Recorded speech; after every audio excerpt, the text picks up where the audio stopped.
Okay, let's talk about disqualifying the positive, being a negative Nancy. Disqualifying the positive is another one of these thinking errors that goes back to this idea of these roads that are paved where we just default to these thinking patterns because we've become so accustomed to them. And so often with anxiety, because it is kind of an uncomfortable way to live, it can be easy to slip into being a negative Nancy and disqualifying the positive things that are happening around you. So disqualifying the positive is a habit, and it's a habitual process of ignoring successes while also simultaneously highlighting your flaws. So that means like when somebody gives you a compliment, you might ignore the compliment. That doesn't really matter because you actually have this flaw that means that you couldn't possibly have that compliment.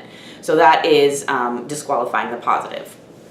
Now, this is an evolutionary function, right? Like, it is important for you to not get too comfortable and not get too complacent, because if all you did was wallow in the positive from an evolutionary perspective, then you would get eaten by bears super quickly because you would not be on the lookout for potential danger. And so it makes sense that you have, this sensation of wanting to disqualify the positive just from a self-protective standpoint. And then of course anxiety piles on top of that, and it makes it very difficult. It becomes like a dirty window or a dirty lens that everything just looks grimy.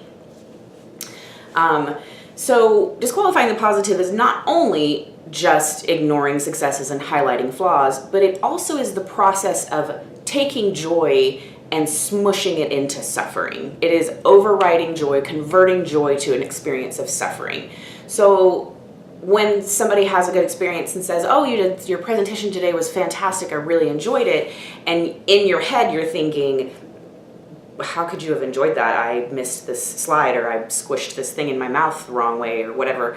And you're actually taking joy and you're turning it into suffering. You're taking something that somebody gave you that was good and you're turning it into a negative experience. And that process of converting joy to suffering is something you've got to pay attention to when it comes to anxiety, because anxiety is whispering, he's an asshole, he's whispering in your ear, no, they don't mean that, no, that's not, yes, but, and that yes, but always, that's where it's at. Yes, they did say the nice thing, but I'm actually not that good at whatever.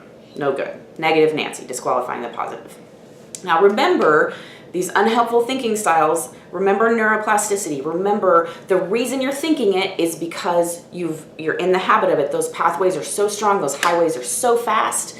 And also, every time you use that highway, it paves it more and makes it stronger and faster. So it is going to be difficult to change your thinking, to take a bumpier road, but it's really, really critical. So one of the ways of changing and taking that bumpier road is to start putting compliments in your mouth that people give you. So for example, I tell my clients a lot that are struggling with this, if somebody gives you a compliment and they say, wow, the work you did on that project was really fantastic. You say back, you put that compliment in your mouth too, you say, I'm so glad that you thought that my work was fantastic. You have to repeat the compliment back to them. I know this is uncomfortable and I know this can feel weird for you, but the reason it feels weird is because it's that bumpy road. The more you are able to accept compliments and put them in your mouth and repeat them back, the easier it's going to be to feel more positive about things.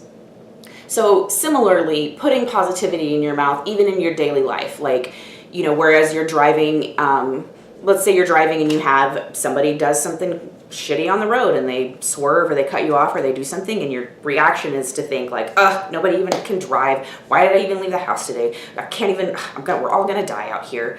Catching yourself and saying out loud, look at all these excellent drivers around me that responded so well to this terrible driver. Look at how everybody slowed down, or everybody kind of knew what was going on. Wow, aren't we collaborative? And we don't even know each other. We're not even talking to each other.